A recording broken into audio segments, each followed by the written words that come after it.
नमस्कार दोस्तों, स्वागत है आप सभी का मेरे YouTube चैनल पर। मैं हूं आपका दोस्त वनरक्षक राजेंद्र सनोडिया। आशा करता हूं दोस्तों आप सब स्वस्थ होंगे, मस्त होंगे और अपनी पढ़ाई में व्यस्त होंगे। तो देखिए दोस्तों, जैसा कि आप सब जानते हैं MP फॉरेस्ट गार्ड की भर्ती आ चुकी है मध्य प्रदेश के अंदर, ठीक है। और न सिर्फ MP फॉरेस्ट गार्ड की भर्ती है दोस्तों, बल्कि बहुत सारी भर्तियां मध्य प्रदेश में आ चुकी हैं, ठीक है। वन रक्षक के साथ दोस्तों क्षेत्र रक्षक और जेल प्रहरी के भी कुछ पद आए हुए हैं। तो दोस्तों बहुत सारे स्टूडेंट का एक बहुत ही ज्वलंत टॉपिक वाला क्वेश्चन आता है मेरे पास कि MP फॉरेस्ट गार्ड का फॉर्म किस जिले से भरें। क्योंकि दोस्तों आपको पता है कि MP फॉरेस्ट गार्ड का जो पद है दोस्तों वो जिला स्तरीय पद है, इसलिए दोस्तों इसमें जिला स्तरीय मेरिट ही बनेगी। तो दोस्तों आज हम इस वीडियो में उसी चीज़ को डिस्कस करेंगे, ठीक है, और उसका एक थोड़ा सा एनालिसिस करेंगे, ठीक है। उसके बाद दोस्तों हम किसी डिसीजन पे पहुंचेंगे कि हमें किस जिले से फॉर्म भरना चाहिए, ठीक। तो चलिए दोस्तों शुरुआत करते हैं सबसे पहले कुछ डेटा की। देखिए दोस्तों, सबसे पहले आपको मैं एक चीज़ बताना चाहूँगा कि मध्य प्रदेश में कितने पद आए हैं टोटल 1772, ठीक। वन रक्षक की बात कर रहा हूँ मैं, सिर्फ क्षेत्र रक्षक छोड़ रहा हूँ अभी, और आपका जेल प्रहरी, ठीक है। तो सिर्फ वन रक्षक की बात कर रहे हैं हम, ठीक। तो वन रक्षक का फॉर्म कौन से जिले से भरना है? देखिए वन रक्षक के आए हैं टोटल मध्य प्रदेश के अंदर 1772 पद। कितने? 1772 पद। इन 1772 पदों की गणित ये है, पहली चीज मैंने इसका वीडियो बनाया था कि एक्समैन मतलब भूतपूर्व सैनिक 10%, होमगार्ड 30% और संविदा कर्मी 20%, मतलब दोस्तों 60% तो यही खत्म हो गया। कितना परसेंट? 60% यही खत्म हो गया भाई। बचा कितना? 40%। तो 1772 का दोस्तों 40% जो है, इतने पद दोस्तों एक फ्रेश स्टूडेंट को मिलेगा। फ्रेश मतलब दोस्तों जो किसी जॉब में नहीं है, मतलब भूतपूर्व सैनिक नहीं है, होमगार्ड नहीं है और संविदा कर्मी नहीं है, उसे मात्र 40% पद मिलेंगे, ठीक है। चलिए अब दोस्तों हम बात करते हैं 2 पॉइंट और की। कौन कौन से पॉइंट है मैं आपको बताते जाता हूँ, ठीक है। देखिए हमने 1772 की बात कर ली, ये 10, 20, 30 की बात भी हो गई, ठीक। अब बात करते हैं दोस्तों जिले की। सबसे पहले दोस्तों आपको ये पता है कि मध्य प्रदेश पूर्णतः भू आवेष्टित राज्य है, ठीक है। मतलब इसकी सीमा न तो किसी समुद्र को लगती है और न ही किसी खाड़ी को लगती है, ठीक। मतलब इसके चारों ओर स्थल है, और स्थल होने के कारण दोस्तों इसके चारों ओर, मध्य प्रदेश के चारों ओर कितने राज्य हैं? 5 राज्यों से इसकी सीमा लगती है, ठीक। कौन कौन से? उत्तर प्रदेश, राजस्थान, गुजरात, ठीक है, छत्तीसगढ़ और महाराष्ट्र। कितने राज्यों से लगती है सीमा? 5 राज्यों से लगती है, ठीक है। आप इस बात को सिर्फ अभी सुन लो, ठीक, आगे इसका बताऊंगा। अब देखिए भाई, कौन कौन से जिले से 100 से ज़्यादा पद आए हैं? सागर से 150 पद हैं, देवास से 103 हैं, पन्ना से 120 हैं, खंडवा से 125 हैं, बुरहानपुर से 106 हैं, ठीक है। ये 191 बैतूल के हैं, ठीक है। और 147 कहाँ से हैं? बालाघाट से हैं। और हमारी सिवनी से दोस्तों 80 पद हैं। कितने पद हैं? 80 पद हैं। तो ये जहाँ से सबसे ज़्यादा पद आए हैं उन जिलों के नाम हैं, ठीक है। अब ये वाला टॉपिक हम यहाँ पर एंड कर देते हैं इसको, ठीक है। इसको मैं रब कर देता हूँ, सिर्फ आप समझते चलो अभी, ठीक है। आप सब समझ जाओगे कि कौन से जिले से हमें फॉर्म भरना है। ये टॉपिक खत्म हो गया भाई, है ना। चलिए अगली बात करते हैं दोस्तों। अब मैं क्या करूँगा, एक जिला उठाता हूँ, ठीक। कौन सा जिला उठाता हूँ? एक जिला कोई सा भी उठाऊंगा मैं, ठीक है। मैं बालाघाट लेना चाहूँगा, ठीक। क्यों? क्योंकि बालाघाट में जो पोस्ट की संख्या है दोस्तों वो लिखी है 147। कितनी लिखी है? 147, ठीक। लेकिन आप सोचोगे कि मैंने यहाँ 148 क्यों लिखा हूँ? तो दोस्तों जो रूल बुक आई है उसको मैंने क्या किया, ये जो अभी इसको समझाऊंगा टेबल को, उसको ऐसे भी जोड़ा, ठीक है, पूरे पदों को, और खड़े भी जोड़ा और आड़े भी जोड़ा, ठीक है। और दोनों तरफ से योग कितना मिला मुझे? 148 मिला। ये एक पद कहाँ से आया दोस्तों मेरे को खुद समझ में नहीं आया। मैंने बहुत बार देखा कि कहीं मेरे से मैथमेटिकल कैलकुलेशन में मिस्टेक तो नहीं है, लेकिन नहीं, वो 148 ही आ रहा है। वो एक कहाँ से बढ़ रहा है मुझे नहीं पता, ठीक। अब चलिए बात करते हैं, 5 कैटेगरी हैं। कितनी कैटेगरी हैं? 5 कैटेगरी हैं। और 5 कैटेगरी कौन कौन सी है? अनारक्षित SC ST OBC और EWS। ठीक है, चलिए अनारक्षित का मतलब क्या होता है? अनरिजर्व्ड। क्या होता है? अनरिजर्व्ड। ठीक, अनारक्षित। ठीक, बाकी हमारे कोई काम की चीज नहीं है ये। बाकी SC ST OBC और EWS मतलब आर्थिक रूप से कमजोर, ये सब क्या है? आरक्षित, मतलब रिजर्व्ड है। ठीक, आरक्षित मतलब दोस्तों क्या है? इसमें कोई नहीं जा सकता। और अनारक्षित मतलब क्या होता है? इसमें सब जा सकते हैं। ठीक, ये ट्रेन है, रिजर्वेशन करवाते हैं हम। रिजर्वेशन में मतलब हमने सीट बुक करवा ली है तो इसमें सिर्फ हम बैठ सकते हैं। ठीक, लेकिन जो जनरल का डब्बा होता है उसमें कोई भी बैठ सकता है। समझ गए? कहने का मतलब क्या है? जनरल के डब्बे में हर कोई बैठ सकता है। बहुत इंपॉर्टेंट पॉइंट है, बहुत ध्यान से सुनना, नहीं तो जिंदगी भर पछताओगे।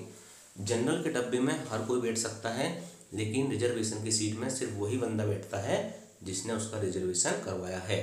ठीक है, आरक्षण के संबंध में यहाँ बात करूंगा, है ना। देखिए दोस्तों, मैं एक चीज बताना चाहूंगा। बालाघाट में अनारक्षित में ओपन, भूतपूर्व सैनिक, होमगार्ड और संविदा, इस प्रकार की 4 कैटेगरी है। ठीक है, और इधर भी कितनी है? 5। अनारक्षित, SC ST OBC EWS। और मैं सिर्फ बालाघाट जिले की बात कर रहा हूँ अभी, है ना। 147 पदों की गणित है ये। अनारक्षित में देखिए ओपन में कितनी सीट है? बहुत ध्यान से देखना, 29 सीट है। कितनी सीट है? 29। भूतपूर्व सैनिक, ये आपके कोई काम का चार्ट ही नहीं बचा। होमगार्ड कोई काम का नहीं है, संविदा कोई काम का नहीं है। ठीक, यदि आप फ्रेश स्टूडेंट है तो। बाकी भूतपूर्व सैनिक, होमगार्ड और संविदा वाले ये कभी सर्च नहीं करेंगे कि फॉर्म कौन से जिले से भरना चाहिए। ठीक, बिल्कुल सत्य बात बता रहा हूँ आपको। जो एक फ्रेश स्टूडेंट है वही इतनी मशक्कत कर रहा है कि मुझे कौन से जिले से फॉर्म भरना चाहिए। तो मैं इस टॉपिक को भी यहाँ से मिटा देता हूँ, भूतपूर्व सैनिक होमगार्ड वाला को। ठीक, ये मैंने पूरा मिटा दिया, है ना। चलिए बचा क्या भाई? अनारक्षित, SC ST OBC EWS, है ना। अब ये वाला भी कोई काम का नहीं है ना, ये सब मिटा देता हूँ मैं। अनारक्षित की बालाघाट में है 29 सीट ओपन में। ठीक है, SC की कितनी है? 1 सीट है। ST की कितनी सीट है? 4 सीट है। OBC की 12 सीट है। EWS की 10 सीट है। ठीक, वो 27-14 वाला जो है उसके हिसाब से सीट बटी हुई है। ठीक है, और वैकेंट पोस्ट के हिसाब से भी रहता है। ठीक है, कि किस जिले में किस कैटेगरी की कितनी पोस्ट खाली है उसके हिसाब से है। खैर वो अलग मैटर होता है, हमको उससे मतलब नहीं रखना। जो हमारे रूल बुक में पोस्ट आई हम तो उसी के हिसाब से फॉर्म भरेंगे भैया, है ना। तो अनारक्षित की कितनी पोस्ट है? 29। SC की 4, SC की 1, ST की 4, OBC की 12, EWS की 10।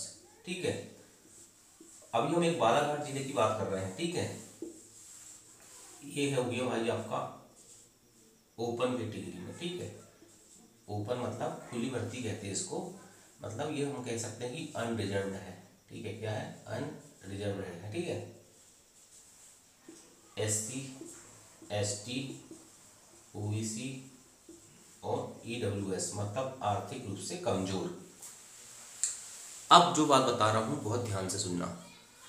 पूरे हिंदुस्तान के अंदर आपने कभी ऐसा सुना है कि जनरल का कट ऑफ SC से कम गया होगा? नहीं जाता।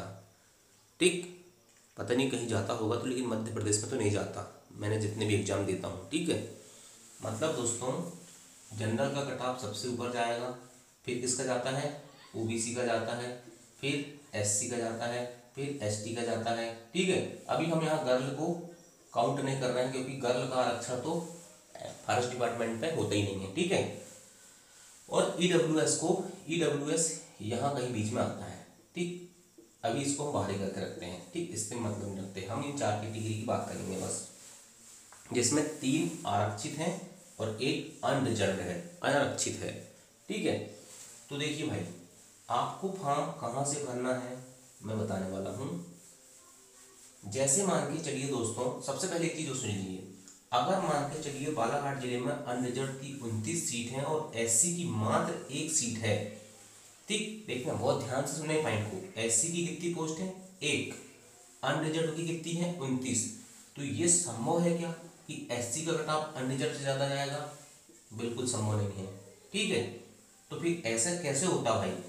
क्या एससी में एक भी स्टूडेंट ऐसा नहीं होगा जो अनरिजर्व कैटेगरी मतलब जनरल वालों से ज़्यादा नंबर लिया है? लाते हैं भाई। ठीक है, बिल्कुल लाते हैं, और मैं खुद हूँ उसका उदाहरण। मैं ओबीसी कैटेगरी से हूँ और मेरा सिलेक्शन जनरल कैटेगरी से हुआ था, ठीक, अनारक्षित वर्ग से हुआ था। ठीक है, और मेरे साथ बहुत सारे स्टूडेंट भी ऐसे थे जो एसटी एससी के भी थे और उनका सिलेक्शन भी जनरल से हुआ था। क्यों? क्योंकि उनके नंबर इतने ज़्यादा थे दोस्तों कि वो अनारक्षित वर्ग से क्वालिफाई हो गए थे। कहने का मतलब दोस्तों समझना, जनरल, ठीक है, ओबीसी, एससी और एसटी, ठीक है, आप जिस कैटेगरी के हो, ठीक है, अगर आपका मेरिट उस कैटेगरी में आ रहा है तो आप उस कैटेगरी से सिलेक्ट हो जाओगे। ठीक है, और अगर आपके नंबर जनरल के कट ऑफ से ज़्यादा है, चाहे आप किसी भी कैटेगरी के हो, ठीक है, तो फिर आपका सिलेक्शन जनरल से होता है। ये बहुत इंपॉर्टेंट पॉइंट है। ठीक, ये क्यों बता रहा हूँ उसका कारण देखिए। अगर शेड्यूल कास्ट अनुसूचित जाति की बालाघाट में एक ही पोस्ट है तो एससी वाले बंदा ये ना सोचे कि उसे सिर्फ एक पोस्ट मिल रही है। ठीक है, उसे दोस्तों ये 29 पोस्ट में भी मिल रही हैं। 29 पोस्ट जो जनरल की है, 29 प्लस 1 कितना हो गया 30। मतलब दोस्तों वो 30 पोस्ट के लिए क्या है, उम्मीदवारी रख सकता है। लेकिन उसको दोस्तों अगर अपनी कैटेगरी में आना है तो एक ही पोस्ट है, और अगर उसको लगता है कि मैं जनरल की सीट फाइट कर सकता हूँ तो उसके लिए 30 पोस्ट हैं। समझ गए? ये मत सोचना कि सिर्फ एक पोस्ट है। ठीक है, पहली चीज। दूसरी चीज, एक समझ लो कहानी, मतलब दोस्तों आप किसी भी कैटेगरी के रहो, ठीक है, आपके लिए जनरल की सीट पूरी है।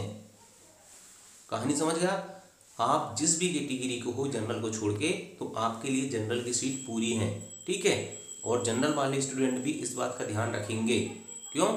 क्योंकि दोस्तों जनरल वाले स्टूडेंट को मैं डरा नहीं रहा हूँ, बल्कि सत्यता से परिचित करा रहा हूँ कि जनरल वाले जो स्टूडेंट है दोस्तों, उनको सबसे ज़्यादा डर रहता है इन कैटेगरी के होशियार लड़कों से। इनके जितने भी होशियार लड़के रहेंगे नहीं, इन कैटेगरी के या ईडब्ल्यूएस के, ठीक है, ये सब कहाँ जाते हैं, अनरिजर्व में जाते हैं। इसके साथ साथ दोस्तों एक चीज़ और बता देना चाहता हूँ। मैंने शुरू में बताया था कि मध्य प्रदेश की सीमा 5 राज्यों से लगी है, यूपी, ठीक है, इधर राजस्थान, इधर छत्तीसगढ़, इधर महाराष्ट्र, इधर गुजरात और बिहार। बिहार की सीमा नहीं लगी है, लेकिन फिर भी बिहार के लड़के कहाँ कूदते हैं, एमपी फॉरेस्ट गार्ड के एग्जाम में आएंगे। ये परम सत्य है। भली एमपी के स्टूडेंट बाहर के एग्जाम देने न जाए, लेकिन बाहर के स्टूडेंट एमपी में आते हैं, और उनका सिलेक्शन सिर्फ वो किसी भी कैटेगरी से हो, वो सिर्फ किस कैटेगरी में आएंगे, जनरल कैटेगरी में आते हैं।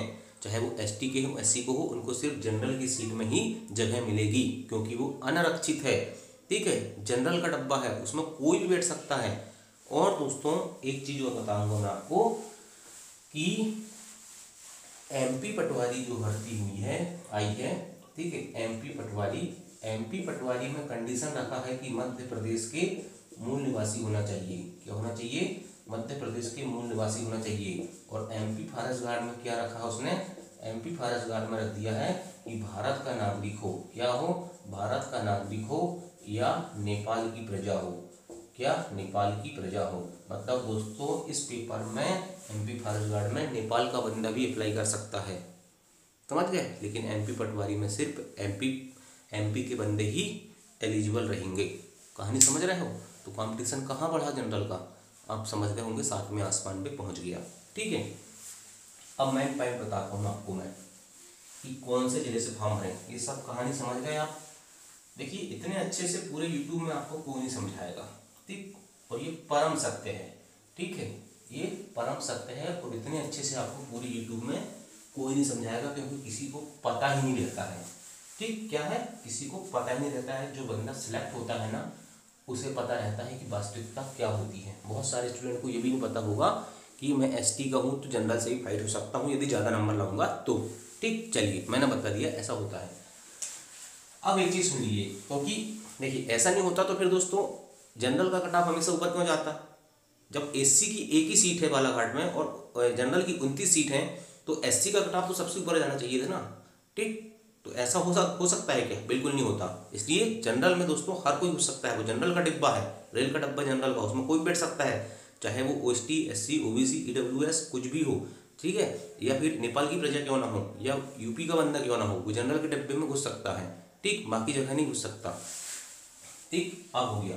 अब कौन से जिले से फॉर्म भरना है, तो देखिए भाई, कौन से जिले से फॉर्म भरना है, ठीक, ये टॉपिक हमारा लिखा हुआ है। पहली चीज याद रखना दोस्तों, ये आपका खुद का स्वयं का व्यक्तिगत फैसला होना चाहिए। ठीक, आप मेरी राय पे दोस्तों ऐसा नहीं होगा कि मेरी राय मैंने बता दिया कि आप इस जिले से फॉर्म भरते हो तो आप उसी जिले से फॉर्म भरोगे। ये आपकी ज़िंदगी का सवाल है, ये आपके करियर का सवाल है। ठीक है, इसलिए इसका डिसीजन आपको स्वयं लेना होगा, और चाहें तो इसमें आप अपने परिवार की मदद ले सकते हैं।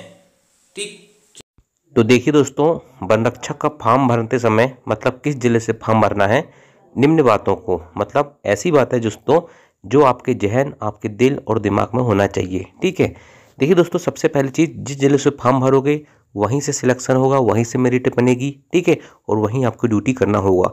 लेकिन दोस्तों बाद में ट्रांसफ़र हो जाते हैं।